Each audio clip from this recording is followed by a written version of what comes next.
a nuestros amadísimos hermanos que se conectan por el Facebook Live para la celebración del culto al Señor de la Iglesia Bíblica Ríos de Gracia en la ciudad de Medellín. Un saludo de amor, un saludo de gracia y paz en nombre de nuestro Señor Jesucristo. Que sus vidas sean llenas del Espíritu Santo y del poder de Dios. Que el Señor los bendiga con toda bendición celestial, espiritual y material en Cristo Jesús. Un saludo muy especial para todos nuestros hermanos de la Iglesia Ríos de Agua Viva, Comunidad Quichua. Un saludo muy especial para todos nuestros hermanos de la Iglesia Bíblica Ríos de Gracia, que por diversas causas no pueden asistir al culto presencial. Aquí les amamos y les estamos guardando el puesto para cuando vengan estén bien ubicados. Damos gracias al Señor porque nos permite tener estos espacios en donde podemos compartir con otras personas el Evangelio y poder celebrar el culto en sus casas por dificultades realmente que se valoren, o sea, por necesidades, no por pereza, no porque te quedas en casa, porque es más cómodo, porque no pagas transporte, en fin. Entonces lo hacemos porque nos es difícil asistir al culto, por qué motivo, pero el culto es presencial, por eso hacemos los esfuerzos para que la iglesia se reúna de manera presencial. Y damos la bienvenida a todos los hermanos, a todas las familias de la iglesia que hoy con amor se congregan. Damos gracias a Dios por esa maravillosa enseñanza que el Señor nos dio a través de nuestro consiervo, el diácono Mauricio. Qué bendición tan grande, qué bendición la palabra que nos trajo. Y tú te lo perdiste. Si pudiste venir al culto y no viniste, la verdad que te lo perdiste. Entonces, bueno, ya es hora para dar comienzo a nuestro culto. Después de estos saludos, vamos a comenzar nuestro culto al Señor. Y quiero invitar a mi amado hermano Piero, para que nos dé comienzo a el culto al Señor con la lectura de la Santa Palabra. Y para ti que estás en casita, todos los hermanos aquí ya se pusieron en pie, porque cuando leemos la palabra de Dios, estamos seguros de que Dios está hablando personalmente a nuestras vidas. Entonces yo te invito allí en casita que des honor a nuestro santo Dios, poniéndote en pie, abriendo tu Biblia, o si es un medio magnético, un medio de un computador, una tablet, bueno, vas al texto bíblico y acompañas la lectura. Hoy el hermano Piero va a leer en favor de todos los creyentes el Salmo 119 de los versículos 17 al 24. Hermano Piero, por favor. Muy buenos días, queridos hermanos. Así dice la palabra del Señor en el Salmo 119, versículo del 17 al 24. Gimel, trata con bondad a este siervo tuyo, así viviré y obedeceré tu palabra. Abre los ojos para que contemple las maravillas de tu ley. En esta tierra soy un extranjero, no escondas de mí tus mandamientos. A toda hora siento un nudo en la garganta por el deseo de conocer tus juicios. Tú reprendes a los insolentes, malditos los que se apartan de tus mandamientos. Aleja de mí el menosprecio y el desdén, pues yo cumplo tus estatutos. Aún los poderosos se confabulan contra mí, pero este siervo tuyo medita en tus decretos. Tus estatutos son mi deleite, son también mis consejeros. Amén. La Iglesia Bíblica Ríos de Gracia es, como su nombre lo indica, una iglesia bíblica, una iglesia centrada en la Biblia, una iglesia que celebra un culto bíblico. Podemos sentarnos. La iglesia en su culto bíblico obedece a lo que la palabra del Señor nos ha revelado acerca de cómo celebrar el culto al Señor. un ejemplo de grave error, de gran equivocación, de rendir culto al Señor, lo encontramos en la historia de Caín y Abel. Caín llevó quizás verduras, frutos del campo, porque él era labrador y él pensó que de esa forma él iba a agradar al Señor.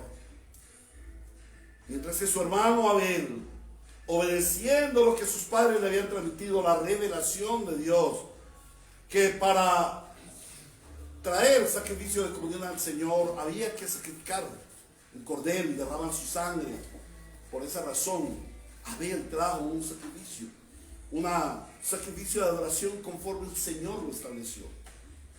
De la misma manera, la iglesia no puede ofrecer un culto al Señor a la manera como un pastor diga o como una iglesia concerte. La iglesia debe celebrar el culto bíblico conforme la palabra del Señor nos enseña. La iglesia bíblica Ríos de Gracia es una iglesia que se esfuerza por presentar un culto que se ajuste a la normatividad bíblica, al marco regulador que nos ha dado el Señor en la Biblia. Y el marco bíblico para el culto contiene 6 elementos fundamentales, no más y no menos. La iglesia bíblica debe celebrar un culto que contenga la oración. Y la oración debe ser bíblica, no oraciones emocionales y carnales, sino una oración bíblica. Como es un culto de oración, es una oración dirigida a la alabanza al Señor y los ruegos y súplicas al Señor. En segundo lugar, es un culto que debe leer públicamente la palabra de Dios, como ya lo hicimos en nuestro primer punto. Es un culto que debe contener las ofrendas económicas, las ofrendas pecuniarias, como un acto de adoración al Señor. Es un culto que debe tener el canto congregacional, no el canto de una orquesta, de un grupo musical con estrellas allí cantando muy lindo. No, Dios te dio los mejores instrumentos musicales, te dio una voz para que tú adores al Señor. Quizás a través de levantar nuestras manos, ya el Señor te dirigirá a presentarle himnos, cánticos y salmos, que es lo que el Señor dice en su palabra que debemos usar para el desarrollo del culto bíblico. No canciones emocionales, no canciones carnales, sino canciones y cántico congregacional, en donde todos participamos, que se ciña a lo que el Señor dice, adorar al Señor con salmos, himnos y cánticos espirituales. Por eso nuestra iglesia bíblica canta los himnos con todo gozo, con toda alegría, con toda reverencia al Señor. En quinto lugar tenemos la predicación de la santa palabra de Dios. La palabra de Dios debe ser abierta y expuesta, y es uno de los elementos más importantes de nuestro culto. Y finalmente, nuestra culto al Señor debe contener la celebración correcta y honrosa al Señor de los sacramentos.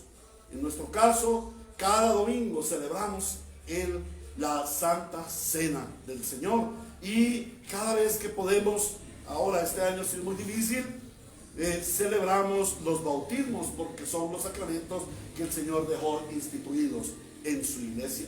De esta manera, instruidos del culto al Señor, vamos a orar para comenzar nuestro culto, expresarle al Señor nuestra adoración, recibir su magnífica presencia, estar delante de Él y contemplarle en su hermosura y en su santidad, como lo dice la santa palabra. Amado Dios y Señor, Rey celestial, el que está en los cielos gobernándolo todo con justicia y con poder, a ti nos debemos porque tú nos creaste, a ti nos debemos porque tú nos salvaste, oh Señor. Por eso queremos venir en obediencia a ti a celebrar el santo culto al Señor, conforme lo dice tu palabra. Por eso te pedimos, nosotros somos incapaces de hacerlo conforme al marco regulador, porque nuestras emociones, nuestros pensamientos, nuestro razonamiento nos conduce a ser rebeldes contra ti. Pero el Espíritu Santo nos guía a toda la verdad, y tu palabra es la verdad, de tal manera hoy pedimos la presencia de tu Espíritu Santo en medio de nosotros, dirigiéndonos a celebrar un culto que sea santo y agradable a ti. Padre, ante todo, nos presentamos como hijos tuyos, santos, que hemos pecado delante del Dios Santísimo. Y te pedimos perdón por nuestro pecado, por esa pecaminosidad remanente. Te pedimos perdón porque obviamos tu presencia cuando vamos a pecar. Te pedimos perdón porque exponemos todo nuestro ser, el espíritu, el alma, el cuerpo, la mente, los pensamientos, nuestras acciones, nuestros ojos, nuestros labios, nuestros oídos, para pecar. Oh Señor, te pedimos perdón y acudimos a la fuente de perdón, Jesucristo nuestro Rey, el que muriendo en la cruz derramó su preciosa sangre, no solamente para perdonarnos nuestros pecados, sino también para limpiarnos de toda maldad. Amado Señor, limpios de corazón, con manos puras, con labios purificados por el fuego de tu palabra, hoy podemos venir a tu presencia y rendirte toda la adoración, darte toda la gloria que mereces, contemplarte en tu grandeza, magnificarte en tu poder. Y te damos las gracias porque no todo el mundo tiene este privilegio, mas tú nos diste este privilegio a nosotros, los hijos, para acercarnos confiadamente al trono de la gracia y rendirte a ti nuestro culto de adoración. Nos disponemos pues en tus manos de amor, nos disponemos para que el Espíritu Santo nos guíe, y tú has dispuesto de ángeles celestiales que vienen a este lugar y reciben en copas de oro este servicio de alabanza y de oración, y sube con olor fragante a tu trono de gloria. Y tu presencia magnífica, tu omnipresencia también está en medio de nosotros, y nos podemos gozar, deleitar en ti, glorificarte de todo corazón y disfrutar de tu gloria. Te damos muchas gracias, Señor, por esta mañana en que vamos a rendir culto de adoración a ti. Y lo que vamos a hacer ahora es cantarte himnos y salmos y cánticos espirituales que, ceñidos a la palabra, anhelamos que sea de tu agrado, porque la palabra de Dios dice que hagamos todo lo que agrada a nuestro Señor. Y amados hermanos, les invito a que vayamos al himno número 20, himno número 28. Una de las formas sabias, una de las formas de adoración con conocimiento, como lo dice la palabra de Dios en Romanos capítulo 12, que nuestro culto sea un culto racional, es el cantar al Señor alabanzas que contengan, que glorifiquen cada uno de sus atributos. Cada alabanza que nosotros traemos en el culto debe estar enfocada en exaltar los atributos de Dios, los atributos de Cristo, la obra de Cristo. Y en este caso, el himno 28, titulado Himno al Padre, es un himno dirigido a la Santa Trinidad, un himno que exalta las virtudes de nuestro Dios. Amado Señor, bendito Redentor, Dios Altísimo, hoy tu iglesia reunida quiere honrarte reconociendo estos atributos que están aquí y los nombres gloriosos que tú nos has revelado. Recibe, Señor, nuestras alabanzas en Cristo Jesús. Amén y amén. Himno al Padre.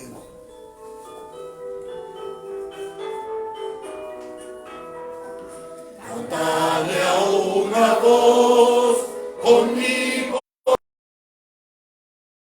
su nombre es Elohim, el trino creador. Jehová es el gran yo soy, y eterno es el Olam. Postrados todos a sus pies, es nuestro Redentor. Cantadle con amor, Altísimo Señor, su nombre es... Si se está transmitiendo, ya estamos allí. Perdón, hermanos, se nos fue por un momentico la señal, pero ya estamos de nuevo aquí.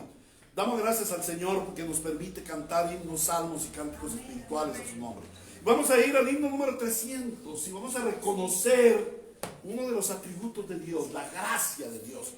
Sublime gracia de Dios. Himno número 300, uno de los himnos insignia de la iglesia, de la reforma de la iglesia protestante. Uno de los himnos insignia.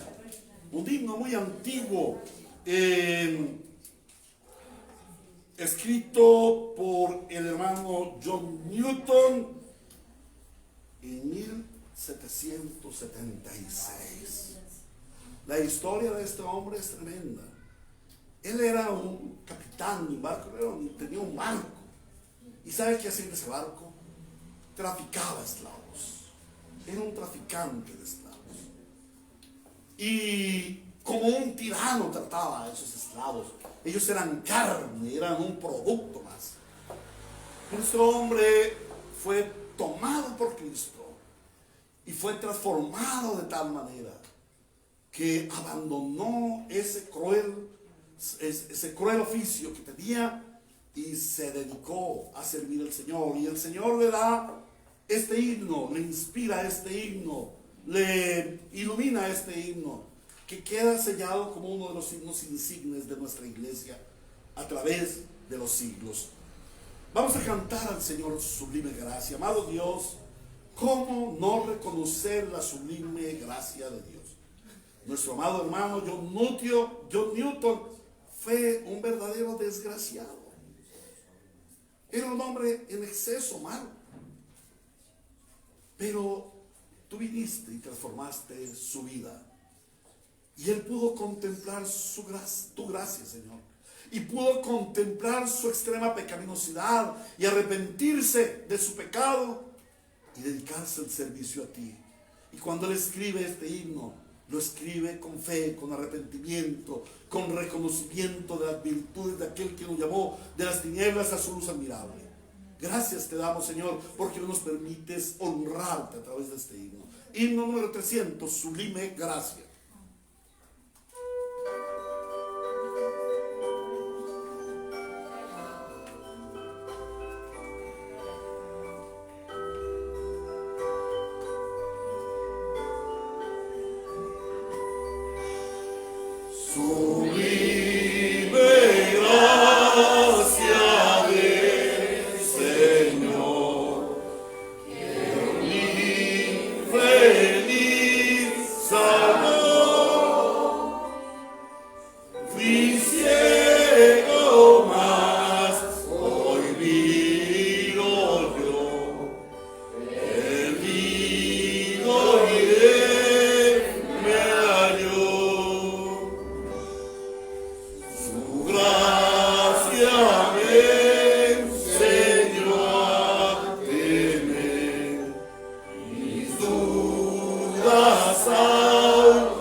Himnos.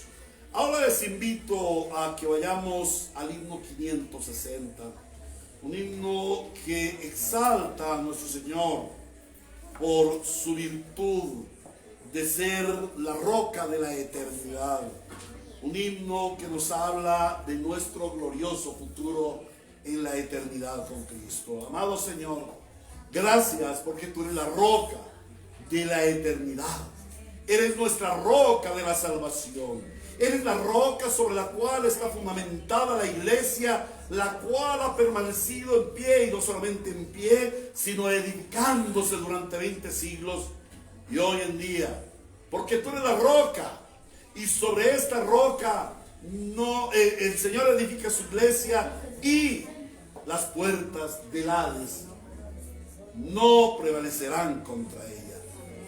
Amado Señor, recibe nuestra gratitud por ser la roca de la eternidad. Recibe nuestra exaltación porque eres nuestra roca de la eternidad. Cantemos con fervor himno 560, roca de la eternidad.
Allí en casita puedes sentarte, inclinar tu rostro y vamos a clamar a nuestro Señor. Estamos viviendo tiempos de dificultad y generalmente nuestros amadísimos hermanos están, tanto de la iglesia como fuera de la iglesia, nos están llamando y haciendo peticiones de oración, y uno de los elementos de nuestro culto es orar los unos por los otros. El Señor lo ordena en su palabra: oremos los unos por los otros. Entonces, uno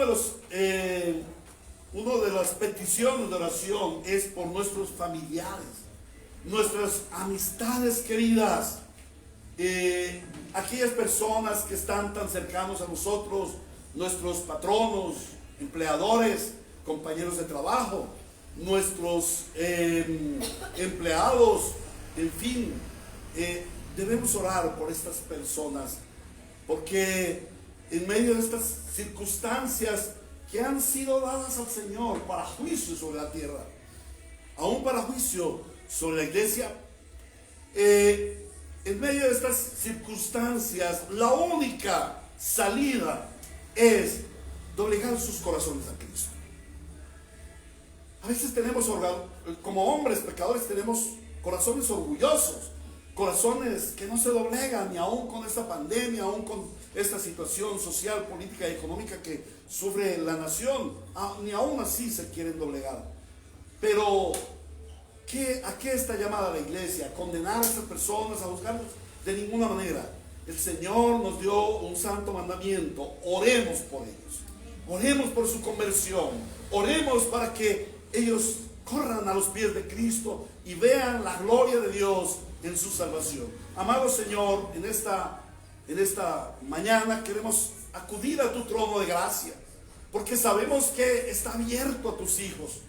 Tenemos entrada a tus aposentos, entrada libre, y tú quieres escuchar las oraciones de tus hijos, no como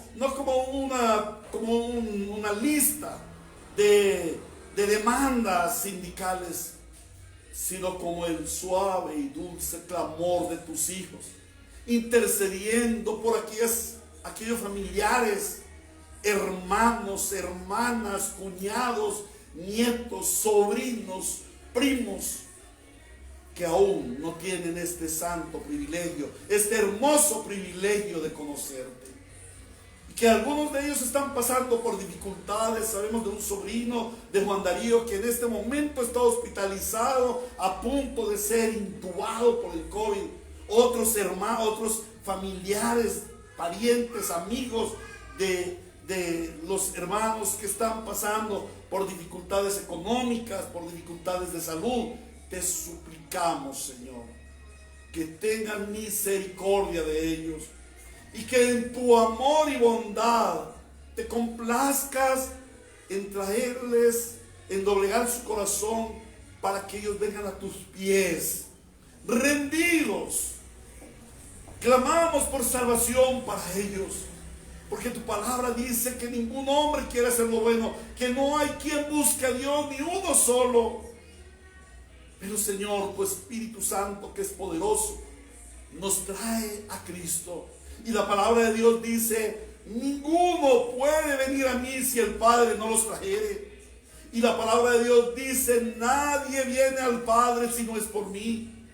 Por eso suplicamos, Señor, que tú los atraigas con cuerdas de amor y les des salvación. Y no solamente la salvación, sino que tú extiendas tu compasión sobre ellos y que sea derramada tu gracia general para que ellos no mueran sin ver tu salvación como nos la regalaste a nosotros. Bendícele, Señor, en el nombre de Jesús. Amén y amén. También queremos, y como es costumbre de nuestra iglesia, orar por iglesias hermanas. Hoy corresponde a nuestros hermanos de la iglesia Salvación y Vida Eterna en la ciudad de Barranquilla. A nuestro amado pastor Alexander Mercado, a Oduber Miranda, al hermano Jesús, pastores de la iglesia y Salvación y Vida Eterna de Barranquilla, una iglesia muy allegada a nuestro corazón. Amado Señor, en esta mañana queremos también traer delante de ti a nuestros consiervos amados, que en este momento también están levantando oración y el culto al Señor, y están regocijados en tu presencia, así como estamos nosotros aquí. Somos iglesias hermanas y clamamos para que tú les sostengas con la diestra de tu justicia. Todas las iglesias estamos pasando por tiempos difíciles, por tiempos en que hemos sido separados los hermanos por causa de estas restricciones. Pero Señor, tenemos un mismo sentir, tenemos un mismo pensar en el Espíritu Santo, y te suplicamos que fortalezcas a esta iglesia, que tú tengas a los hermanos reunidos de nuevo, que se han abierto las puertas de la iglesia, que tú lleves de nuevo a la congregación de la iglesia Salvación y Vida Eterna. Oramos, Señor, por los pastores Alexander, Oduber y Jesús, para que tú les des gracia, les des consuelo en medio de su aflicción, porque como pastores nos afligimos por las ovejitas, nos dolemos por la iglesia cuando sufrimos todos estos traumas. Esto es un ataque fuerte para la iglesia, un asunto difícil para nosotros como pastores. Entonces te pedimos consuelo, esperanza para nuestros hermanos pastores. Oramos por la obra misionera que ellos han venido haciendo en Cartagena, en Valledupar, en otras ciudades de la costa. Cómo han ayudado y servido para la extensión del reino por tu gracia. Te suplicamos que les sostengas aún a pesar de las dificultades que se presentan, de los impedimentos de movilidad, de los impedimentos económicos, que ellos puedan seguir trabajando la obra misionera, que ellos puedan seguir sirviendo a través de la enseñanza en los institutos, en los seminarios, a donde son invitados a enseñar y a compartir los conocimientos que tú les has dado. Bendícele, Señor, en el nombre de Jesús. Amén y amén. Muy bien, mis amados hermanos, y nuestro tercer motivo de oración es la dedicación por los diezmos y las ofrendas. Y como es un culto bíblico, ¿por qué la iglesia debe ofrendar? ¿Por qué la iglesia está llamada a ofrendar? Bueno, la palabra de Dios nos dice en Hebreos capítulo 7, versículos 6 y 7. Leemos la palabra en el nombre del Padre y del Hijo y del Espíritu Santo. Dice: en cambio, Melquisedec, que no era descendiente de Leví, recibió los diezmos de Abraham y bendijo al que tenía las promesas. Es indiscutible que la persona que bendice es superior a la que recibe la bendición. Esta es la palabra de Dios, que nos guía para presentar al Señor nuestros diezmos y ofrendas. Hemos tomado este texto que corresponde al Nuevo Testamento y que dirige a la iglesia a presentar los diezmos y la ofrenda al Señor.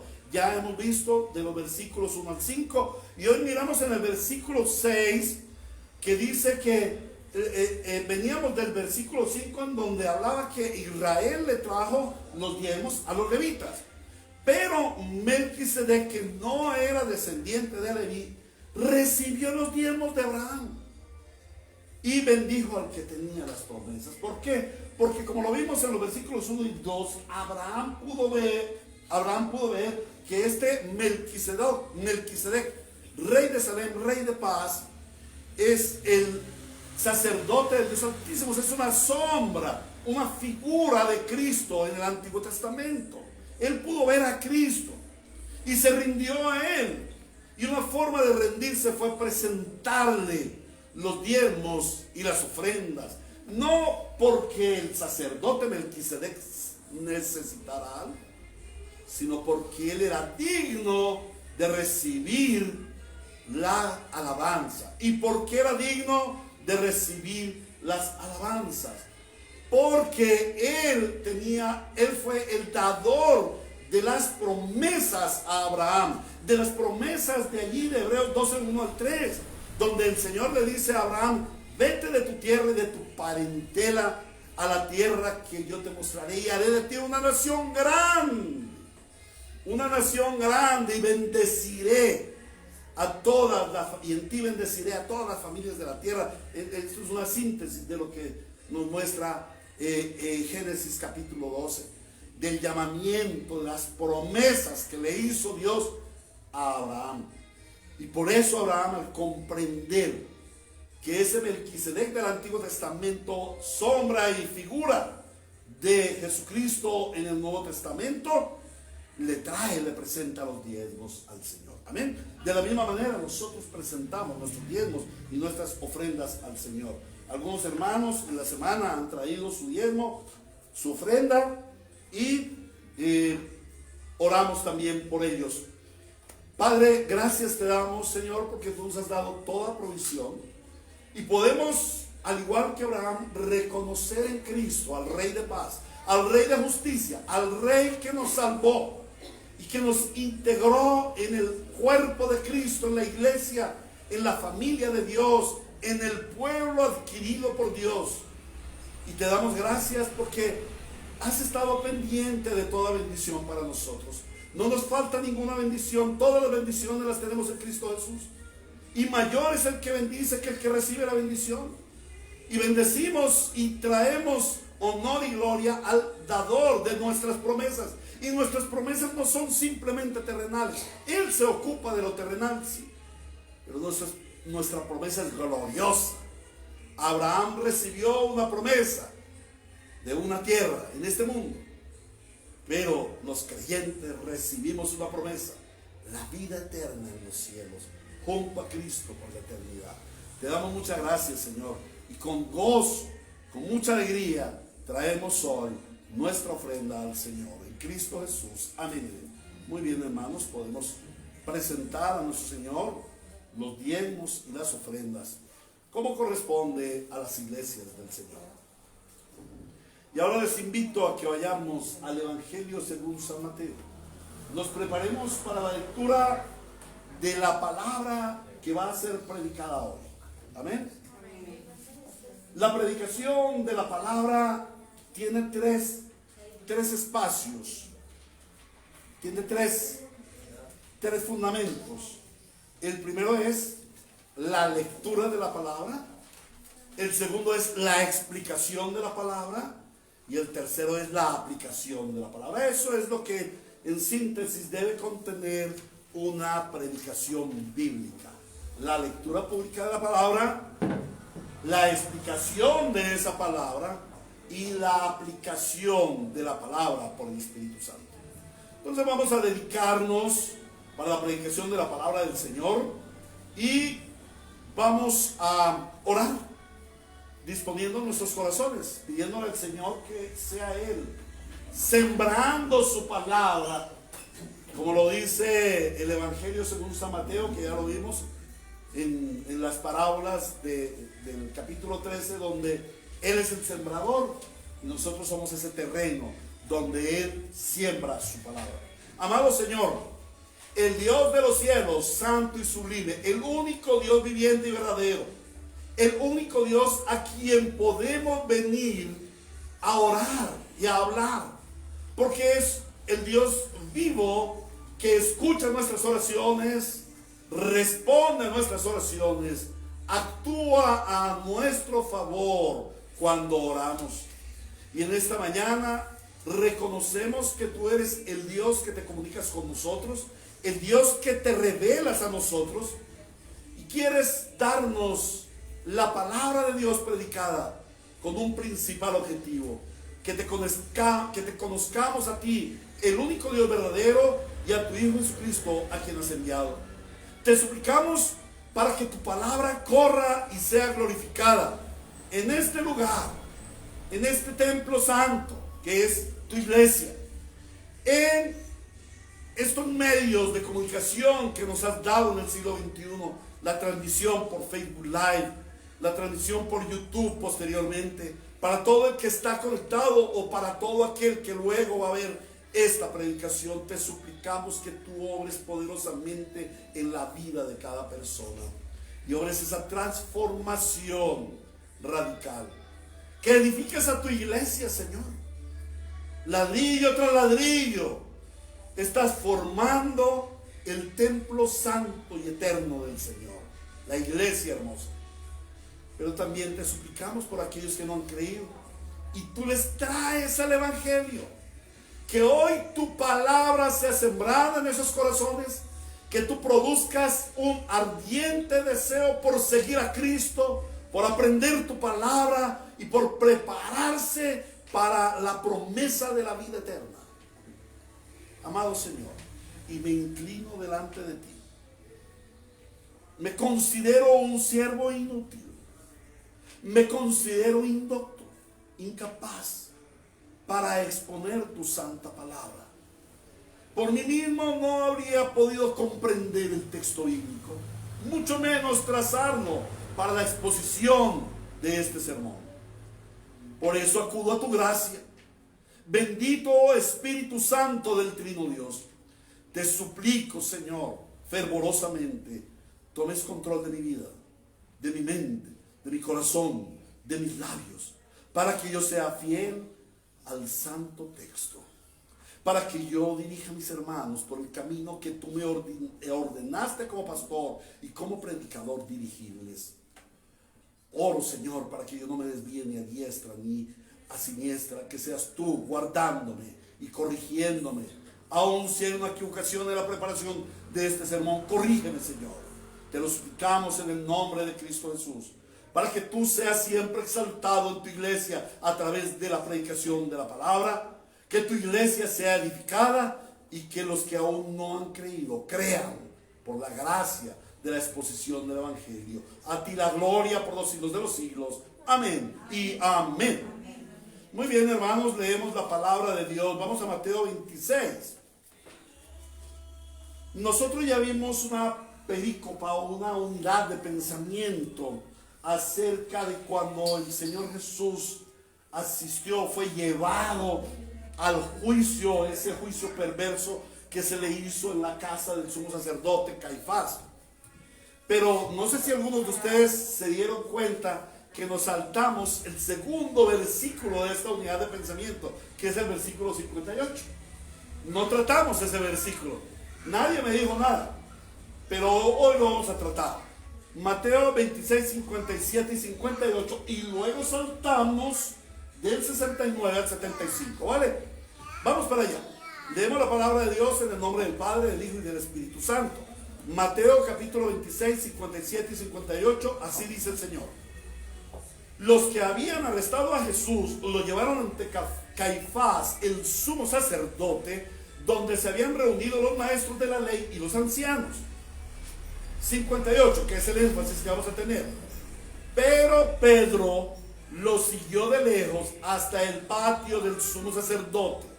Entró y se sentó con los guardias para ver en qué terminaba aquello.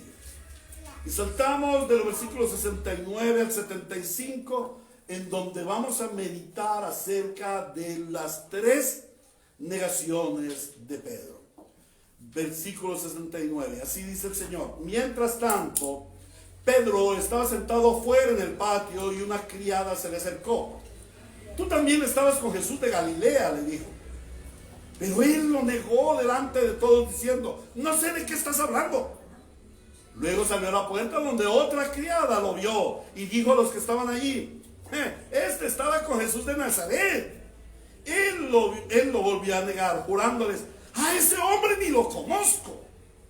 Poco después se acercaron a Pedro los que estaban allí y le dijeron, seguro que eres uno de ellos, se te nota por su acento.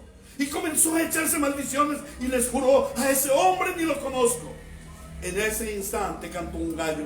Entonces Pedro se acordó de lo que Jesús había dicho, antes de que cante el gallo me negarás 3 veces. Y saliendo de allí oró amargamente. Palabras de Dios. Y lloró amargamente. Yo dije, ¿oró? Por favor, discúlpenme. Eso muestra lo falible que soy.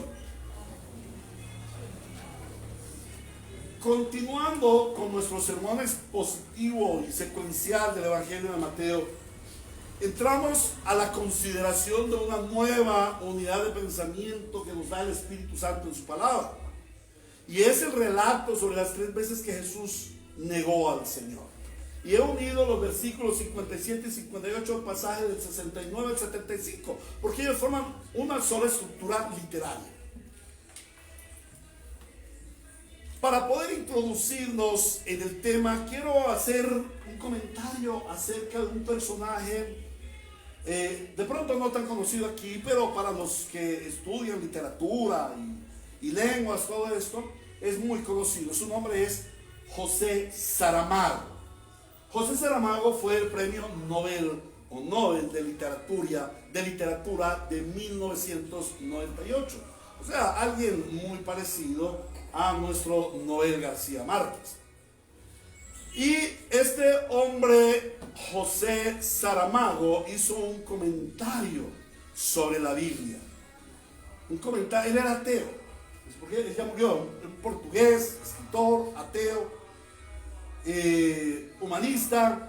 Entonces él dijo, la Biblia es un libro inmoral. Uno no debiera leerle la Biblia a ningún niño, porque eso daña su corazón ver todas esas perversidades.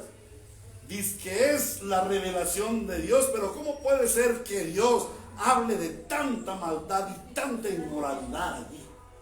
La Biblia no se le debería leer a los niños. Bueno, ¿quieren saber ustedes qué opino yo de este comentario? Cualquiera diría, no, ese tipo es un blasfemo. No, hermanos, yo estoy de acuerdo con ese hombre, a pesar de que él lo haga desde su aspecto ateo, y yo lo hago desde mi aspecto de creyente. Ahora, ¿por qué estoy de acuerdo? Porque la Biblia evidencia la extrema maldad humana, porque nosotros necesitamos vernos en la Biblia cuán pecadores somos. En la Biblia no vemos a hombres buenos y a hombres malos. No, en la Biblia la palabra de Dios nos dice que todo hombre es malo. Romanos 3, 10 al 12. Todo hombre es malo. Dios revela a la raza humana como una raza no solamente pecadora, sino en extremo pecadora. Oiga, hermanos, y no basta sino con mirarlo en lo que estamos viviendo en esta época. No basta sino con mirarlo en la relación entre padres e hijos de la sociedad moderna para poder ver la extrema maldad del hombre.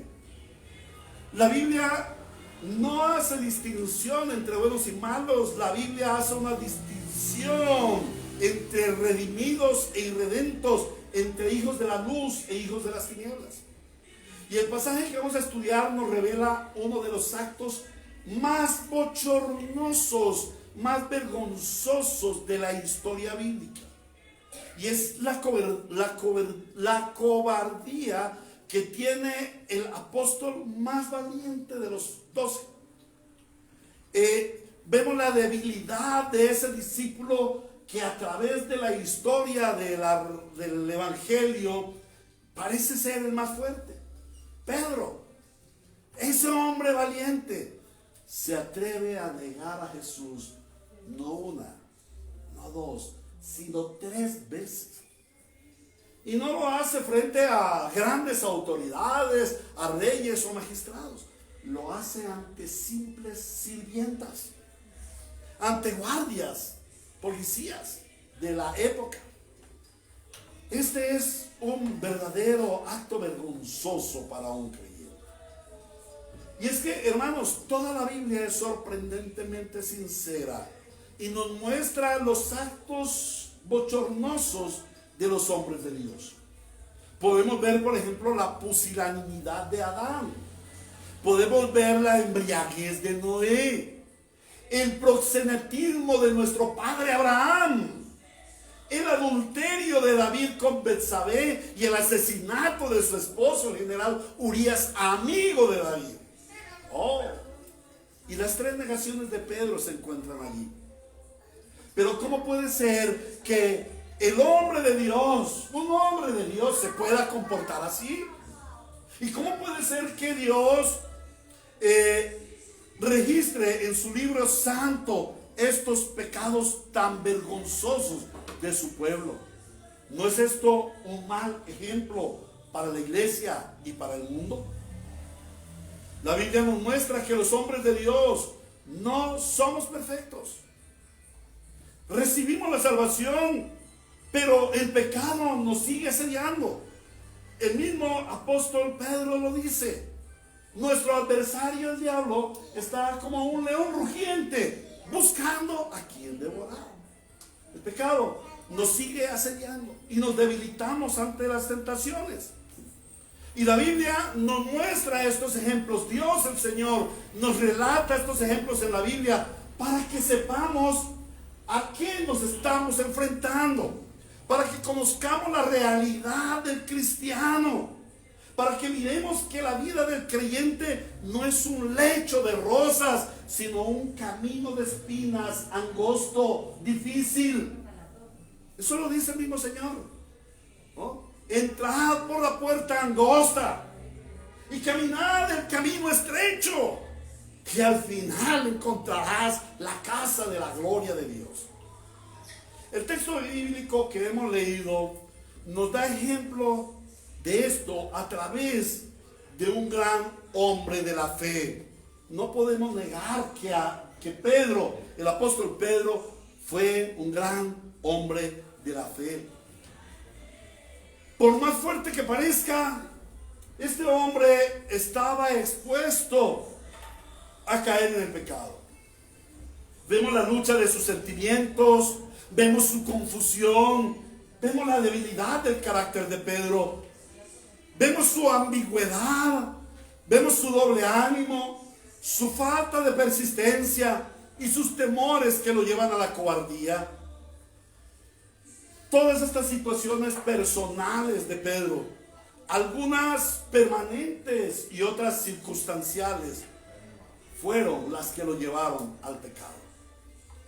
Pero algo importante que debemos destacar en este texto es la maravillosa gracia de nuestro Señor Jesucristo, de cómo Él puede tomar a un hombre aparentemente fuerte en el mundo pero tan débil en la fe al punto de caer en el pecado.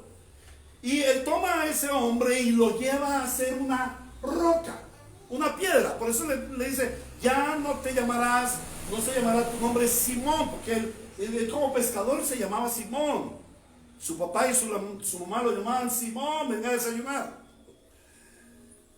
El Señor le cambia el nombre y le dice, ya no te vas a llamar más Simón.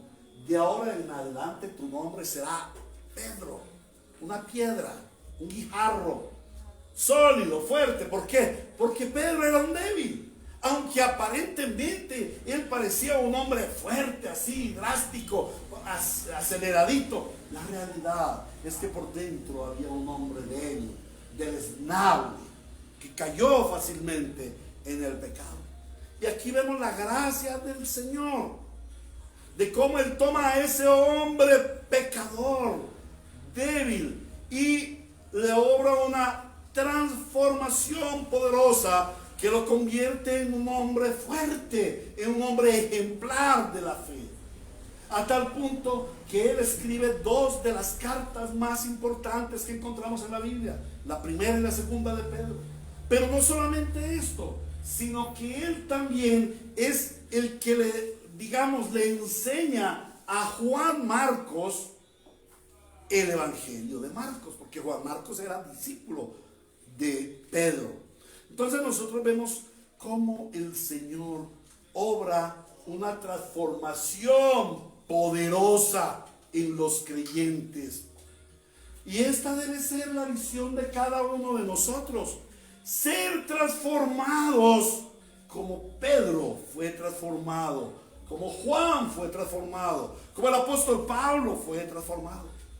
Que Cristo te transforme de un hombre, una mujer orgullosa en este mundo a ser un humilde siervo de Dios, pero poderoso en la fe, como lo han sido los hombres del Señor a través de toda la historia. En el sermón de esta mañana estaremos contemplando las fallas del carácter del apóstol Pedro que le condujeron a caer en pecado y de negar en 3 ocasiones al Señor. Él negó. A veces nosotros decimos, no, es que él simplemente negó al Señor. No es que simplemente negó al Señor. Cuando nos ponemos a leer seriamente la Biblia y nos transportamos a esa época, ¿quién era Jesús para Pedro? Era su Redentor. Y Pedro lo sabía. Porque cuando en Mateo 16 pregunta el Señor, ¿quién dice la gente que soy yo? Él se levanta y dice, tú eres el Cristo. ¿Qué es el Cristo? El Redentor, el Hijo del Dios viviente. ¡Wow! Era un hombre que sabía que podía seguir a Cristo porque era su Redentor. Pero no era solamente su Redentor, era su tutor, era su maestro. Y es solamente adentrarnos en el Evangelio y ver esas historias hermosas de cómo el Señor Jesús enseña, edifica a Pedro a través de esos 3 años. A pesar de lo tosco que era Pedro, a pesar de lo impulsivo, siempre el Señor estaba allí con amor, enseñándole, corrigiéndole, guiándole. Más que un maestro, era su mentor. Pero no solo era su mentor, era su amigo entrañable. Era uno de esos 3 íntimos del Señor. Era uno de esos a los que llamó y le dijo, ven Pedro y camina sobre el agua. Fue uno de los 3 al que el Señor llamó a ir al monte de la transfiguración a contemplar la gloria de Cristo. ¡Wow! Era un amigo entrañable.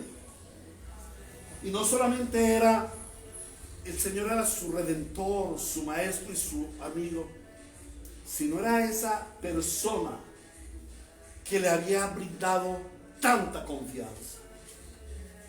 El Señor le dio toda la confianza a Pedro. El Señor le extendió toda su confianza y lo llamó y le dijo, Pedro, vas a ser pescador de hombres. Ya no serás más pescador de pescaditos allá en el lago de Genesaret. Ahora serás un pescador de hombres. Y ya no serás un hombre cualquiera, no serás un simple discípulo, ahora serás apóstol. Y ya no serás cualquier apóstol, sino tú serás una piedra de las piedras del fundamento apostólico para la iglesia. El Señor le brindó la confianza de llamarlo apóstol, de ponerlo como piedra fundamental para la edificación de la iglesia.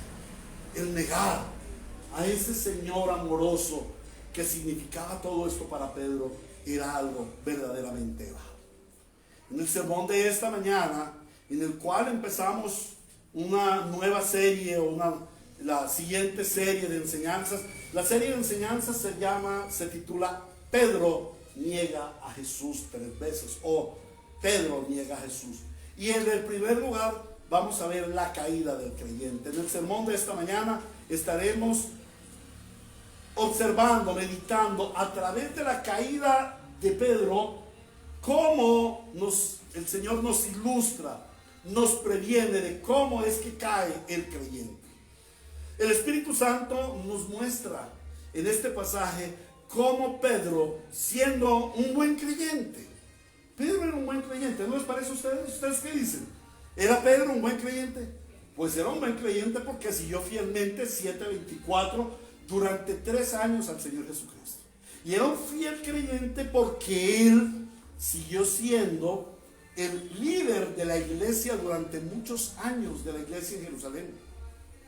Él fue un buen creyente, fue un fiel seguidor de Cristo. A pesar de que el mismo Señor Jesucristo lo llamó en cierta ocasión Satanás, ¿no? Y Pedro seguía detrás del Señor. Él era un fiel creyente, era fiel seguidor de Cristo y era un hombre adelantado en el conocimiento de la fe. Pero sobre todo fue un hombre llamado a un gran ministerio. Y este hombre, aparentemente grande, fuerte, valiente, termina cayendo en uno de los pecados más horrendos: negar 3 veces al Señor. Y en esa caída comienza en el carácter mismo de Pedro. Y hoy vamos a meditar en el carácter de Pedro que lo conduce a caer en el pecado de negar por 3 veces al Señor. Y esos 3 aspectos del carácter de Pedro también son muy comunes en nuestro carácter, en el carácter de todo creyente. Vamos a ver esos 3 aspectos del carácter de Pedro que lo llevaron a la caída, que son 3 aspectos comunes que nosotros tenemos que nos llevan a la caída. En primer lugar vamos a ver el orgullo de Pedro. El orgullo de Pedro.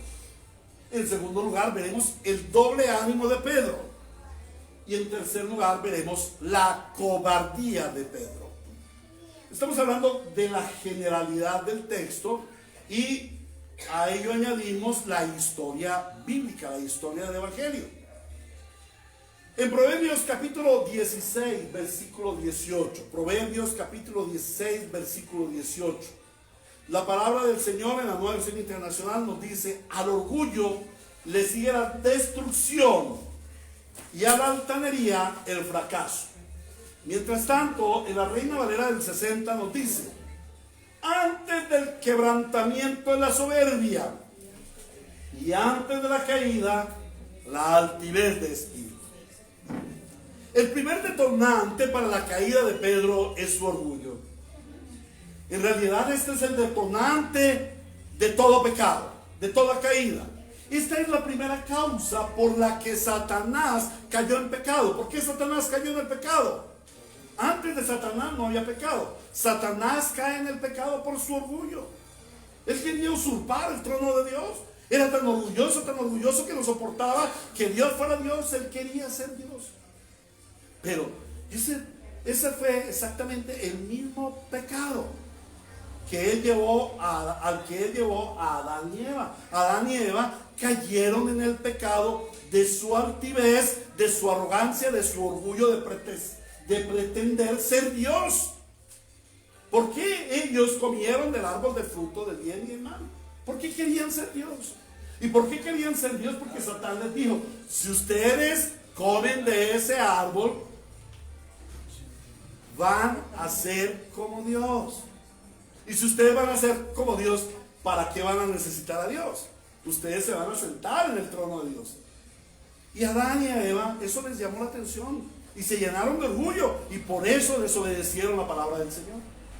A partir de allí, el orgullo es el detonante de todos nuestros pecados. Pedro fue presa del orgullo como todo hombre, como todo pecador. Pero ¿qué es el orgullo? A veces definimos tan mal el orgullo y pensamos que el orgullo es una muchacha vanidosa. Ay, esa muchacha es vanidosa. O es un jefe drástico. A veces como el pastor Héctor, ay, ese pastor es muy orgulloso, muy altivo, muy arrogante. ¿Sí? Y nos quejamos de las personas que son orgullosas, pero porque tasamos ese orgullo a la manera humana. ¿Qué es el orgullo para Dios? El orgullo para el Señor es toda oposición a Dios. El orgullo es toda oposición a su palabra. Y Pedro, el amado apóstol Pedro, a pesar de su amor por el Señor, con alguna frecuencia se oponía a lo que el Señor Jesús le decía. Y esto ya lo estudiamos, lo podemos ver en Mateo 16, 22, y lo estudiamos a fondo en este mismo texto de Mateo 26, versículos 31 al 35. Pedro frecuentemente, no, Señor, eso no sea así, no, yo más bien por este lado. Cuando estaba allí en el monte de la transfiguración, Señor, y quiere que hagamos 3 casitas, aquí una para ti, una para Moisés y otra para Elías. Él siempre andaba con esas posiciones arrogantes. Y Pedro frecuentemente tomaba decisiones guiado por sus impulsos emocionales, aunque ello le implicara oponerse a la palabra de Dios. El Señor ya les había advertido a los discípulos que ellos cuando vinieran por el Señor Jesucristo para llevarlo a la cruz, iban a oír. Pero que luego de su resurrección les hizo la promesa, luego de la resurrección ellos lo iban a ver de nuevo, se deben ir a Galilea porque allá me voy a reunir de nuevo con ustedes. Y el Señor nos exhortó a Pedro y a Juan y les dijo, oren para que no caigan en la tentación. Bien, Pedro no obedeció. Pedro fue en contra de la palabra del Señor. Él se dispuso a hacer lo que su inquieto corazón le dictó. Y en esta oportunidad se puso a seguir a Jesús de lejos. ¿Y por qué se puso a seguir a Jesús de lejos? Por curiosidad. Por curiosidad. Allí nos dice el texto, versículo 58. Pero Pedro lo siguió de lejos hasta el patio del sumo sacerdote. Y entró y se sentó con los guardias para ver en qué iba a terminar ello. ¿En qué iba a terminar todo eso? ¿Será que Cristo sí tenía la razón? ¿Será que sí lo van a crucificar? Yo voy a mirar a ver qué es lo que sucede allá. Más por curiosidad que por compromiso con el Señor.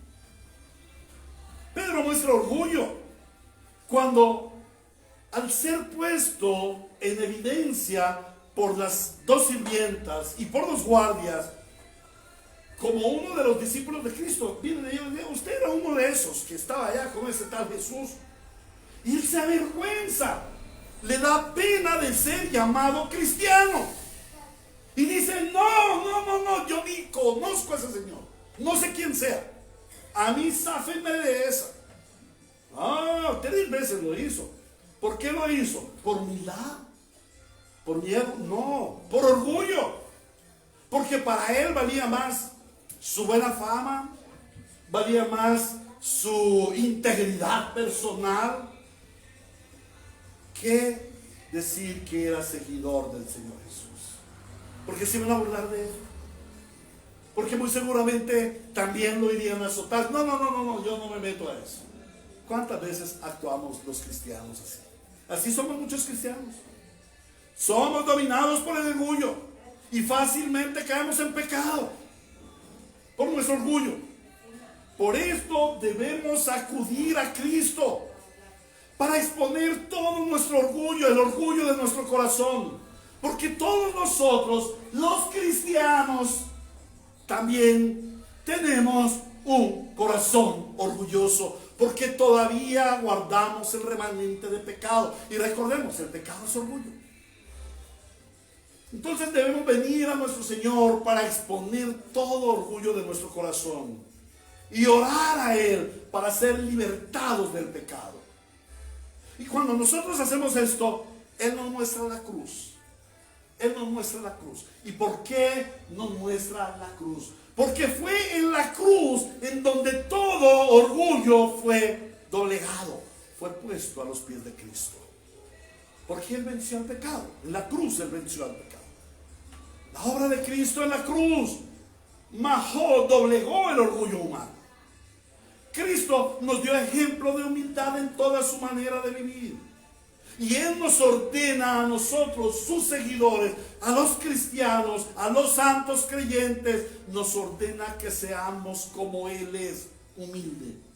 Sed humildes como yo soy humilde. La obra transformadora de Cristo en el creyente nos produce la humildad que nosotros por nuestros propios medios no podemos alcanzar. Una importante evidencia del poder de la salvación de Cristo se muestra cuando nuestro orgullo es doblegado. Y esta es una obra permanente en cada uno de nosotros. No es que cuando venimos a Cristo Él doblega nuestro orgullo y ya todo pasó. No, hermanos. El orgullo es como un granito de levadura, como una medida de levadura, que puesta en la masa hace efervescencia. A mí me gusta ver esos programas de cocina y de panadería. Me gusta a veces divertirme de ello y aprender algunas cositas para prepararle a mi esposita cosas deliciosas de vez en cuando. Y a la iglesia también, ¿por qué no? Entonces, una de las cosas que me fascina y que me impactan es cuando el panadero enseña sobre la panadería, mezcla y le pone la levadura. Y entonces dice, ahora reservamos nuestra masa, la tapamos con un film y la guardamos por 1 hora o hasta que duplique su tamaño. Y entonces cambian la toma y él saca por allá como de un cubilete, saca ya del mueble un nuevo bowl con ya una masa inflada, se ha crecido 2 veces. Y también a veces eso me hace acordar las palabras del Señor cuando le dijo a sus discípulos, cuidado con la levadura de los fariseos. Hermanos, el orgullo es como la levadura. Un granito de levadura en nuestro corazón hace que nuestro corazón doble, cuatruplique y centuplique el tamaño de nuestro corazón. Y entonces nos volvemos arrogantes, inflados. Hermano, yo asisto a la iglesia tal y el pastor tal. Uy, eso sí es una iglesota. No como la de ustedes ahí, 20 pelagatos. No, nosotros somos miles. Allá hay unción, allá hay poder. Wow. Nos llenamos de arrogancia. Y otros, no, yo sé mucha teología, yo fui a los seminarios, yo hice esto, yo hice lo otro. Y nos llenamos de arrogancia. Un poquito de levadura de orgullo hace que nuestro corazón crezca hasta 100 veces. Y andamos así todo pecho paloma. ¿Ah? Así todos orgullosos, arrogantes.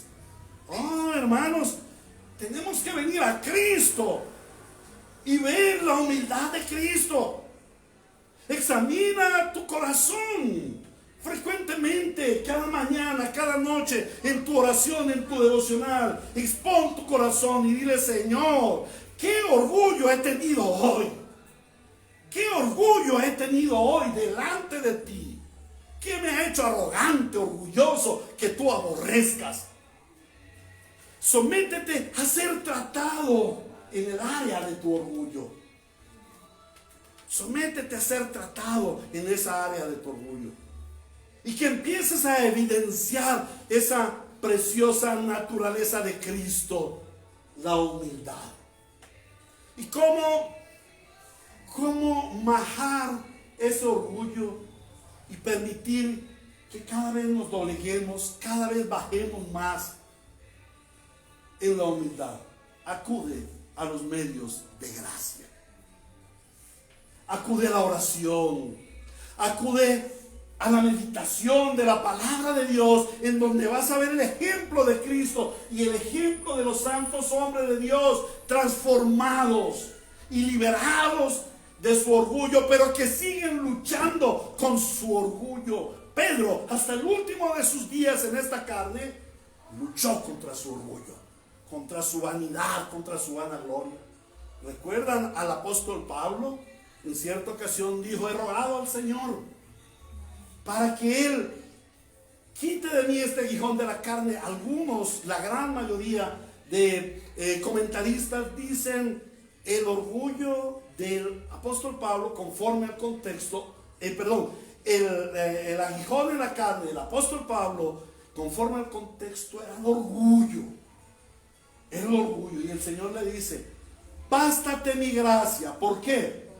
Porque en tu debilidad se va a perfeccionar mi poder. Allí es donde se perfecciona mi poder. Entonces, esa es nuestra debilidad, postrándonos delante del Señor y clamando: Señor, transforma este corazón arrogante, cámbiame y pon en mí la imagen misma de Cristo. Yo no sé por qué algunos de ustedes permanecen sentados todavía ahí. Bueno, porque el Señor ya ha tratado su orgullo. Otros apenas son confrontados con su pecado. Uy, ese pastor trae maldición, ese pastor trae condenación. Yo me voy de esta iglesia, no vuelvo por aquí. No, hermanos, ese es el evangelio. El Señor Jesús confrontó a Pedro, confrontó a Pablo, confrontó a Juan, confronta a todos los hombres de Dios. ¿Creen ustedes que cuando yo estaba preparando este sermón no fui confrontado con mi propio orgullo? Yo mismo fui confrontado con mi orgullo. Porque, hermanos, sí, lo que ustedes ven aquí es un orgulloso arrogante, que cada vez el Señor tiene que majar más. Y eso se logra solo en los medios de gracia: la oración, la palabra de Dios, el asistir al culto, el recibir el mensaje de la predicación, el aplicar ese mensaje de la predicación, el exponer nuestra pecaminosidad. El hermano Mauricio nos hablaba que a veces la oficina del pastor, en vez de ser una oficina de discipulado y cosas así, se convierte en una oficina de quejas y reclamos, ¿no? De quejas y reclamos, trayendo: mire, ahí le traigo a mi hijo para que lo regañe, pastor, no me obedece, ¿no? Así a veces se convierte en la oficina. Bueno, eso quisiera yo en esta oficina, que de vez en cuando vinieran hermanos a traer quejas y reclamos. Pero ¿saben qué? A veces somos tan orgullosos, que decimos: ¿y para qué era el pastor?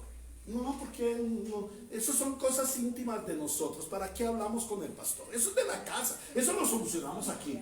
Oh, hermanos, el pastor está puesto en la iglesia para contribuir a que los hermanos seamos humillados comúnmente, para que los hermanos seamos edificados comúnmente. Amén. La consejería es uno de los medios de gracia. Guardar el día del Señor, asistir al culto al Señor, todos esos medios de gracia son una gran bendición para que el Señor transforme nuestro hogar, nuestro ser a la imagen misma de Cristo. ¿Cuál fue el primer aspecto que vimos del carácter de Pedro que lo condujo al pecado? El orgullo. Ahora el Espíritu Santo nos lleva a contemplar el segundo aspecto del carácter de Pedro que lo condujo al pecado: el doble ánimo de Pedro. Santiago capítulo 1 versículo 8 dice así la palabra del Señor: el hombre de doble ánimo es inconstante en todos sus caminos. El hombre de doble ánimo es inconstante en todos sus caminos. En el texto podemos ver que Pedro tiene una lucha de sentimientos. Él está luchando con sus sentimientos. Tiene sentimientos encontrados. No tiene un sentimiento firme. Quizás como el de Juan. No vamos a exaltar a Juan porque esos dos hermanitos pues tenían sus diferencias. Pero Juan tenía muy claro, la tenía clara para dónde iba. Pedrito, al contrario, nuestro amado hermano apóstol Pedro, tenía muchas ambigüedades. Pedro tenía una lucha de sentimientos. Por una parte, cuando apresaron al Señor Jesucristo, ¿se acuerdan? 10 de ellos salieron corriendo. Y eso incluye a Pedro. Pero Pedro, a mitad de camino, cambia cambia de parecer. Y entonces se aparta de los otros 9 y se va de lejos mirando a ver qué va a suceder con el Señor Jesucristo. Como lo vimos ya, más por curiosidad que por fidelidad. Para seguir al Señor Jesús, y esto debemos reconocerlo, Pedro debía tener mucho valor. Eso tampoco vamos a quitarle las buenas cosas a Pedro. Pedro debía tener valor. Pero también no podemos dejar de ver el gran miedo que le acosaba. Si él hubiera tenido valor, se hubiera ido junto al Señor Jesucristo, hubiera caminado allí con los que lo llevaban preso, a ver qué pasaba. No, pero él siguió de lejos. No vaya a ser que me toquen a mí también. Pedro nos muestra que sí amaba al Señor. Sí, Pedro amaba al Señor, pero no tanto como para cumplir esa promesa que momentos antes, horas antes, le había hecho el Señor. Oh, estaré dispuesto a ir contigo hasta la muerte. Él era valiente, pero a su vez era cobarde. Era cobarde porque se dejó amilanar cuando más debería haber mostrado su fortaleza. Se dejó amilanar y huyó cuando más debía estar acompañando al Señor. Pedro muestra tener cierta confianza en el Señor, pero era una confianza limitada. No era una confianza suficiente como para creer absolutamente en la palabra. Por eso él siguió al Señor a ver qué sucedía. ¿Será que sí va a suceder lo que Jesús dijo? ¿O será que no va a suceder? Eso ahora más rato lo sueltan para celebrar la Pascua. Pedro tenía sus dudas acerca de la palabra. Por eso siguió al Señor. Pedro era muy drástico en su caminar con Cristo. Y él abandonó el mundo. Cuando el Señor lo llamó a él y a su nombre, vamos, lo llamó. Pedro, vamos, sígame. Y a Juan y a su hermano los llamó, vamos, síganme. Él decididamente siguió al Señor y él fue bastante drástico en su caminar con Cristo, abandonando el mundo. Pero ante las circunstancias difíciles, como lo que estaba sucediendo con el Señor Jesús, para él no fue inconveniente el participar con los impíos y retomar sus actividades antiguas. Miren, ¿qué hizo Pedro cuando entró allí a la casa del sumo sacerdote? ¿Con quién se juntó? Con todos los que estaban ahí. Él no se atrevió a irse de espectador, a irse a mirar qué estaba sucediendo allá con el Sanedrín reunido. No, él se quedó afuera y se sentó. Había una fogata, seguramente muchos leños allí. Era una noche fría y entonces él se sentó ahí a calentarse. Y entonces, ¿qué pelados? ¿Cómo va la mano? ¿Yendo? No. ¿Cómo vamos? ¿Cómo estamos? Y está haciendo frío, ¿no?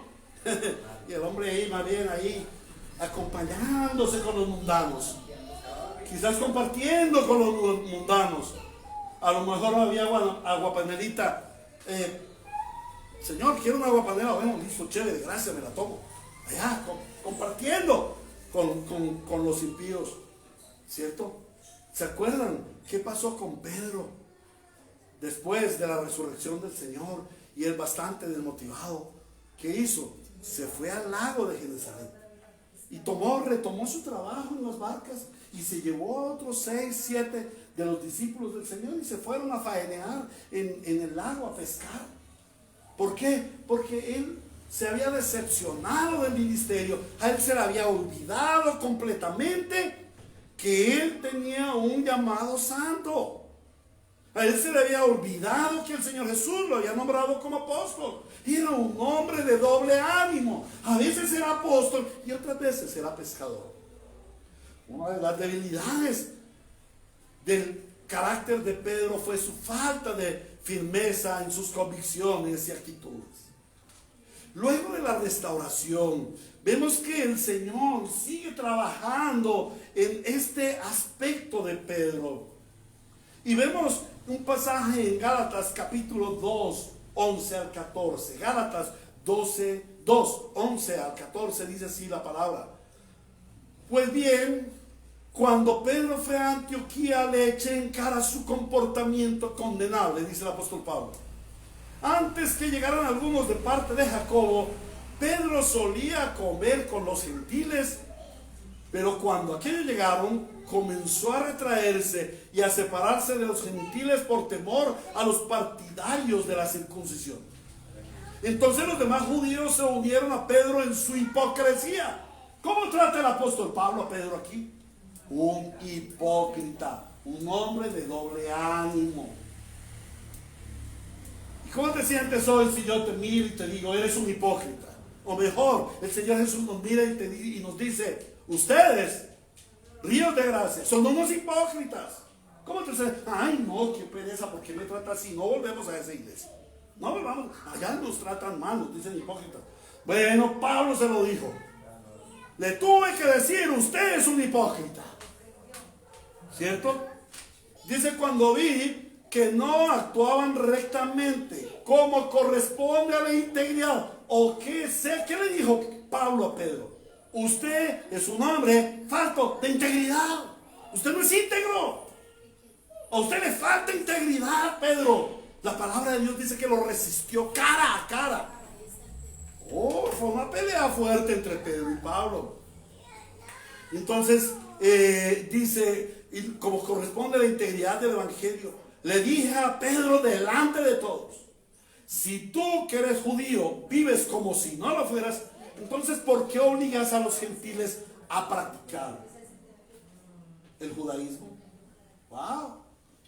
Una terrible confrontación. ¿Eso qué nos muestra? Que Pedro seguía en la ambigüedad. Sí, había sido tratado por el Señor, estaba siendo moldeado por el Señor, pero él seguía en la ambigüedad. Y es que, hermanos, en nuestro carácter humano, nuestra ambigüedad es frecuente. Miren lo que ha pasado en la pandemia. A veces vamos a la iglesia, a veces no vamos a la iglesia. Y tenemos como excusa ¿qué? La pandemia. A veces vamos a orar, a veces no vamos a orar. Yo no lo voy a pedir, pero sería bueno hacer una pregunta a la congregación, aunque es pequeña, nadie vaya a levantar su mano. Pero les haría una pregunta: ¿cuántos de ustedes hicieron al menos un devocional diario todos los días de esta semana? ¿Cierto? Algunos dirán, a veces sí y a veces no. Estamos cayendo en la ambigüedad de Pedro, hermanos. Estas palabras con las cuales el apóstol Pablo resistió a Pedro son palabras para nosotros hoy en día. Una de las constantes fallas de los creyentes es ser de doble ánimo, indecisos, inconstantes, fluctuantes en nuestras convicciones y en nuestras acciones. Hoy decimos que sí y mañana que no, y pasado mañana que quién sabe. Hoy me comprometo a ser fiel en los diezmos y las ofrendas para el Señor en la iglesia. Y el mes entrante, ay, es que me tocó el arreglo del carro, no me alcanza la plata. No, ya no doy lo que me toca, la mitad. ¿Cierto? O yo me comprometo a tratar a mi esposa como la palabra dice. Pero no es sino con la primera falla que tenga tu esposa que tú ya la empiezas a recriminar, te sales de los chiros, la maltratas. Ah, no, qué pereza, ya no vuelvo a ser así. Me la montan. Oh, no, hermano. Ese es el carácter de Pedro. Hoy decimos que sí, mañana que no, y pasado mañana que quién sabe. Muchos hermanos son radicales con otros hermanos y quieren que los otros hermanos sean fieles a las ordenanzas de la palabra, y criticamos a los otros. No, es que esos son unos sinvergüenzas que no vienen al culto. Ah, es que esos son unos no sé qué, descuidados. Es que eso le pasa por castigo de Dios porque no es fiel. Ah, son muy radicales con los hermanos, pero para consigo mismo no. Para consigo mismo son llenos de gracia. No, es que no puedo ir porque yo me he sentido un poquito mal y yo no quiero que en la iglesia me hagan aprender ese COI. No, qué pereza. ¿Sí? Ah, pero cuidado que el otro no vaya. Hermano, ¿usted por qué no tiene fe? La gente de fe no le importa si lo coge el COVID. ¿Ah? Así somos, hermano. A veces imponemos normas espirituales en el hogar. En esta casa, yo conocí a una hermana, oh Señor, líbrame. En esta casa de ahora en adelante se va a hacer devocional todos los días de 8 a 9 de la noche. La palabra y no sé qué. María, Rogelio, venga para acá, la hora del devocional, siéntese.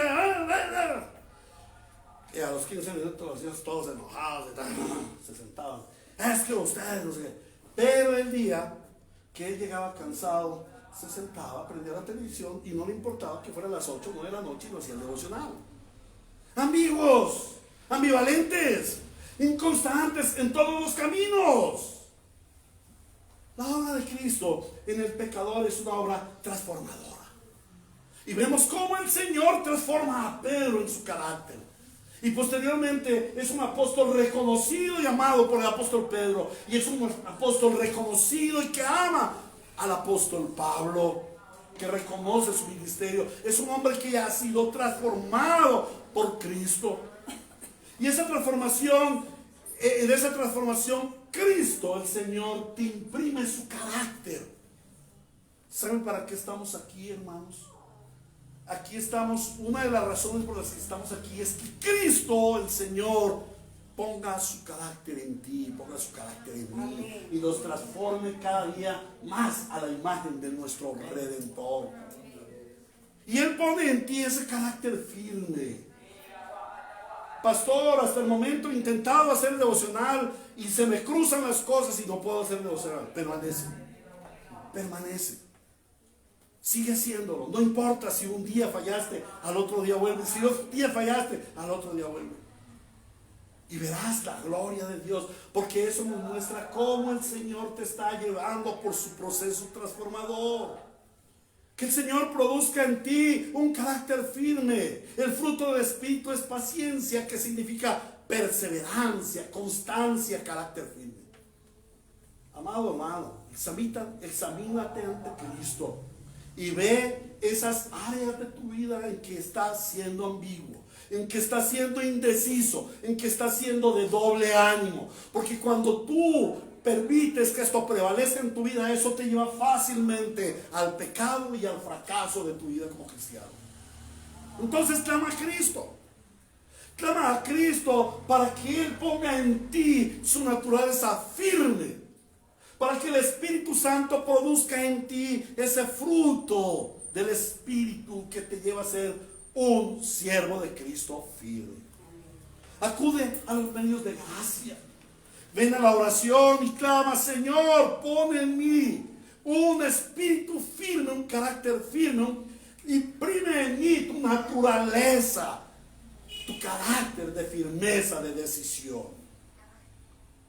Ahora, ya hemos visto dos características del apóstol Pedro, del carácter del apóstol Pedro que lo llevaron al pecado. Pero a mí ya se me olvidaron. ¿Cuáles son que son? El orgullo y el doble ánimo. Ahora el Espíritu Santo nos lleva a una tercera característica o una tercera situación del carácter del apóstol Pedro que lo lleva a pecado: la cobardía de Pedro. El Espíritu Santo nos enseña ese tercer aspecto del carácter falible de Pedro que lo llevó a la caída: su cobardía. Recordamos que impulsivamente él se comprometió a seguir al Señor, así ello le costara su propia vida. Pero cuando los discípulos salieron huyendo, Pedro se fue con ellos. Sin embargo, en un momento dado recapacitó y se fue a buscar al Señor para ver qué iba a suceder. Pero lo hizo de lejitos. Estaba acobardado porque entendía que Jesús iba a ser crucificado y temía que a él también lo crucificaran.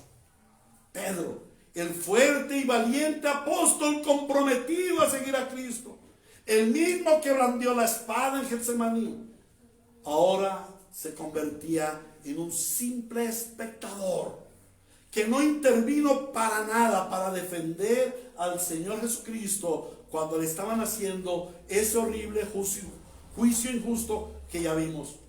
Cuando lo malacusaron, llevaron testigos falsos, cuando le injuriaron, le escupieron y le maltrataron. ¿dónde estaba ese Pedro valiente? Su corazón se llenó de temores. Y ello sucedió porque se había apartado del Señor. Esto fue lo que produjo su cobardía. Pedro fue presa del miedo y por ello le negó 3 veces. Y así somos como creyentes, hermanos.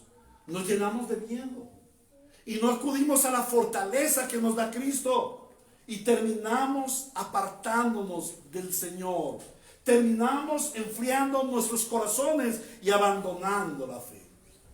El Señor Jesucristo es el modelo de perfección de valentía. ¿Cuál ha sido el hombre más valiente que ha pisado la faz de la tierra? Jesucristo. Esas imágenes que ponen de un Jesús así, con carita de afeminado, como, ay, tan tiernito. Ese no es el Jesús de la Biblia.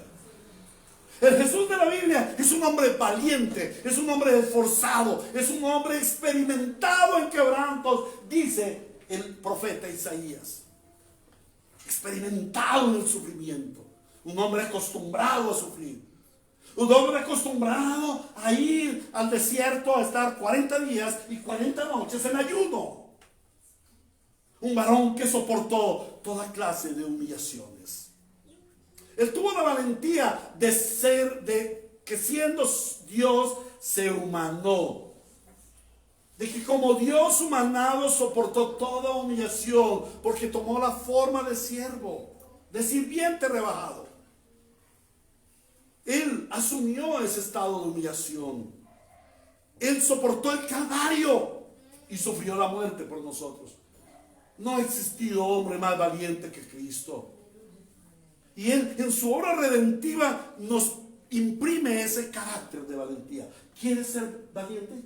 ¿Quieres ser un valiente en todo, en tu vida? Valiente en tu trabajo, valiente ante las adversidades de este mundo, valiente para pararte frente a un público y hablarles el evangelio en un bus o en un parque. ¿Quieres ser valiente? Oh, acude a Cristo. Sigue el ejemplo de Cristo. Él es el hombre más valiente que ha pisado la faz de la tierra, y en su obra redentiva Él te imprime su carácter de valiente. Él es nuestra fortaleza. Por eso dice, todo lo puedo en Cristo que me fortalece. Eso fue de lo que habló el apóstol Pablo.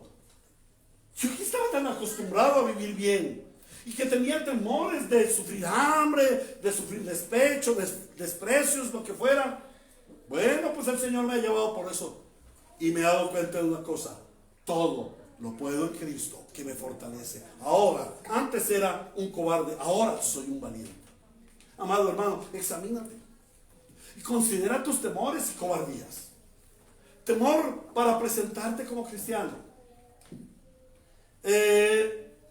¿Usted quién es? Ah, yo soy Héctor Romero. Ah, no, tú no eres Héctor Romero, ese es tu nombre. ¿Quién eres tú? No, yo soy un pastor, bueno, en el caso, no, yo soy un conductor de tractomula. No te están preguntando tu trabajo. ¿Quién eres tú? Cuando nosotros nos preguntan los impíos, nuestros familiares, compañeros de trabajo, ¿y usted quién es? Yo soy un hijo de Dios. ¿Cuántos decimos así? Ante nuestros compañeros de estudio, ante los profesores que nos califican y que nos odian por ser cristianos. Yo soy un hijo de Dios. ¿Por qué? Porque somos cobardes. Necesitamos presentar esas cobardías, esos temores. Temor para asumir tu llamado y ministerio. Sí, lo debemos hacer con temor y temblor ante el Señor, pero no con miedo a los hombres. ¿Creen ustedes que cada vez que yo me subo a este púlpito, yo vengo, es que el hombre más fuerte, el hombre... No, yo tengo mis temores porque estoy delante del Señor. Pero esos temores tienen que irse cuando en oración clamo al Señor y me dispongo en el Señor. Señor, tú eres el que vas a predicar, yo solamente voy a ser un parlante. Tú eres el que vas a llevar la palabra, yo solamente la amplifico. Ayúdame, Señor, tú eres mi guía y mi dirección. Y cuando me paro en este púlpito, lo hago con denuedo, con poder, con poder del Espíritu Santo, porque he confiado en Él. Y Él es el único que puede tomar tu vida. Él es el único que puede transformarte de todo tu temor, de toda tu cobardía y hacerte un verdadero valiente. Examínate. ¿Dónde están tus temores? ¿Dónde están tus cobardías? ¿Dónde está ese miedo que tienes? A veces decimos, no, es que me da pena. Hermanos, quiero decirles, la pena es orgullo. Y el orgullo es pecado, de lo cual hay que arrepentirse. No te dé pena. No te dé pena. Yo soy pastor. Y a mí me han venido a decir, pastor, tengo esta camisita, es usada, me la recibe. Yo veo que usted necesita una camisa. Gracias, hermano, la recibo. Gloria a Dios. No, ay, es que me da pena. Es que me da pena. No, la pena es orgullo, de lo cual hay que arrepentirse, hermanos. Sí, a veces somos orgullosos. Yo ponerme una camisa de segunda mano. Oh, hermanos, es la provisión que el Señor te ha dado y a veces tienes temores y orgullos. Entonces, examínate. ¿Dónde están esos temores? ¿Dónde están esas cobardías de tu vida? Y ponlas delante del Señor y dile, Señor, hazme un cristiano fiero y valiente. Quita de mí todo temor, quita de mí toda cobardía. Y acude a los medios de gracia. Acude a la oración, hermano. Porque si tú tienes miedo, ¿qué hizo el Señor Jesús? ¿El Señor Jesús tuvo miedo? Claro que sí, en Getsemaní. Él dijo, Señor, si te es posible, pasa de mí esta copa. Él sabía que venía. Y él no le tenía miedo a morir en la cruz. Él no tenía miedo a salvar a su iglesia. Él tenía un gran temor de experimentar algo que no había experimentado. Beberse las heces del pecado de la humanidad. A eso sí le tuvo temor. Por eso le dice al Señor, le dice al Padre, Padre, si te es posible, aparta de mí esta copa. Bueno, esto estoy repitiendo ya, repetición de la repetida. Pero hermanos, el Señor Jesús tuvo temor, pero no fue cobarde. ¿En dónde adquirió su fortaleza? En la oración. En la oración.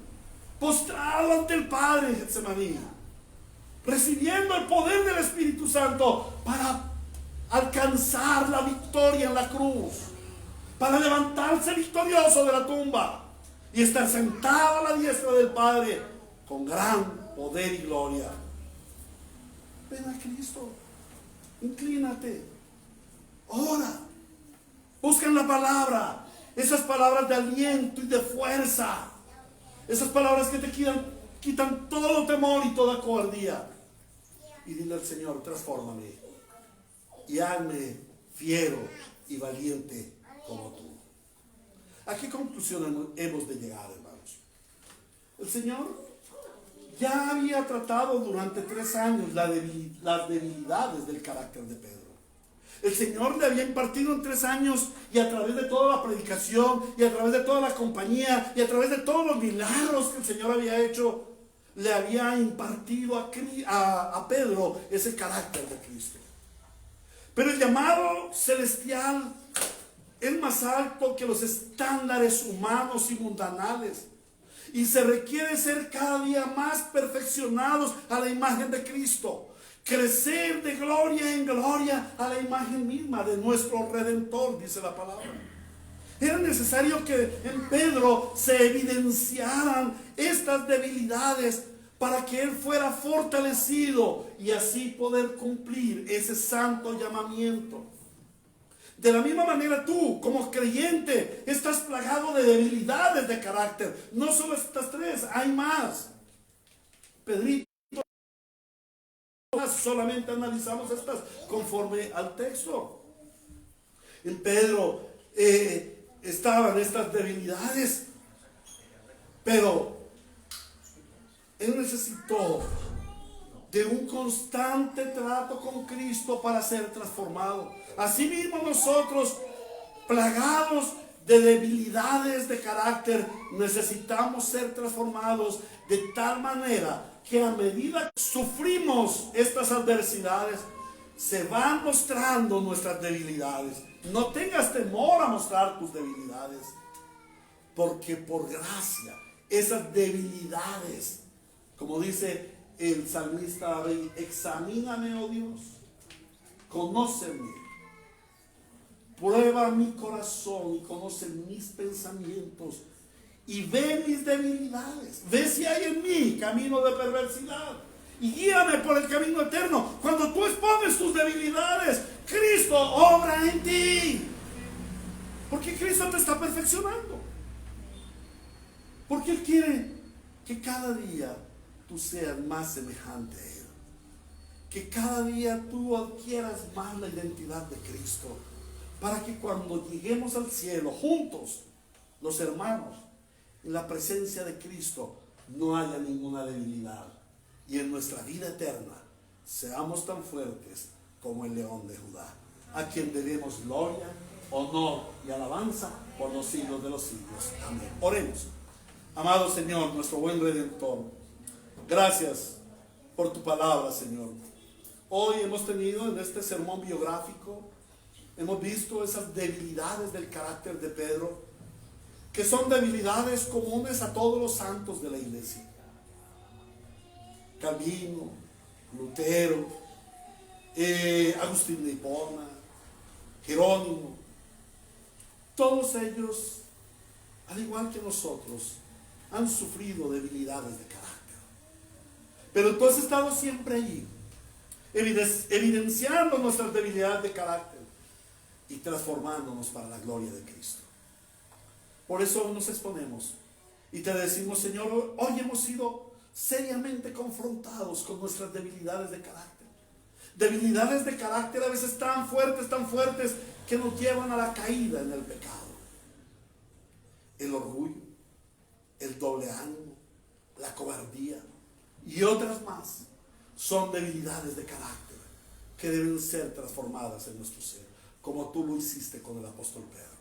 Pero era necesario que éstas se evidenciaran para que Pedro pudiera ver su debilidad y correr a los pies de Cristo para ser fortalecido y transformado y finalmente terminar su carrera con regocijo, cumpliendo el llamado y el propósito que tú le diste. Señor, nosotros también nos exponemos hoy y te decimos, asístenos, ayúdanos a ver nuestras debilidades de carácter, ayúdanos a confrontarnos con esos temores, con esos orgullos, con esos dobles ánimos, y pon en nosotros el carácter de Cristo, un carácter de poder, un carácter de amor, un carácter de dominio propio, el fruto del Espíritu Santo fluyendo en nosotros: amor, gozo, paz, paciencia, bondad, benignidad, fe, mansedumbre, dominio propio. Ayúdanos, Señor, asístenos para ser esos siervos que tú nos llamaste y cumplir con nuestro llamado y ministerio, para que tú seas por siempre glorificado y exaltado en tu iglesia, en Cristo Jesús. Amén y amén. Muy bien, mis amados hermanos, damos gracias al Señor por el tiempo que nos dio de estar en su presencia a través de este tiempo de oración, de alabanza al Señor. Les deseamos una semana llena de la presencia del Señor, una semana en que el Espíritu Santo les sigue transformando, una semana en que la gloria de Dios sea vista sobre sus vidas, pero también sea vista sobre esta tierra y especialmente sobre nuestra nación Colombia. Una semana en la que el pueblo de Dios ora por nuestra nación. Una semana en que los hermanos buscamos la santidad de Dios en Cristo Jesús, Señor nuestro. La gracia de nuestro Dios, Padre, Hijo y Espíritu Santo, sea con todos ustedes. El Señor les bendiga y haga brillar su rostro sobre ustedes y les dé su inmensa paz. En Cristo Jesús. Amén. El miércoles a las... el domingo a las 10:15 de la mañana estaremos de nuevo transmitiendo nuestro culto al Señor con la segunda parte de este tema. El Señor lo bendiga. Hasta pronto, hermanos. Chao, chao.